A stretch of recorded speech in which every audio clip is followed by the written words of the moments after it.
જય સ્વામિનારાયણ ભક્તો, છપૈયા ધામની જય, ઘનશ્યામ મહારાજની જય।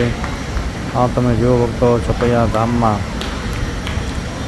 સાચું સુખ તો આ લોકોને છે। તમે જો કેવી રીતના ખાલી પ્લાસ્ટિકનું ભૂંગણ પાથરીને સૂઈ ગયા આરામથી। અત્યારે એટલી ચહેલ પહેલ છે મંદિરમાં, અવાજ એટલો બધો તેમ છતાં પણ તમે જો આ હરિભક્તો કેવી રીતના સૂતા છે। આ મંદિર છે છપૈયા ધામનું, અને અહીંયા ફણસના પ્રસાદીના ઝાડ નીચે જો ભક્તો સૂઈ રહ્યા છે। આ બાજુ પણ મંદિર છે। આ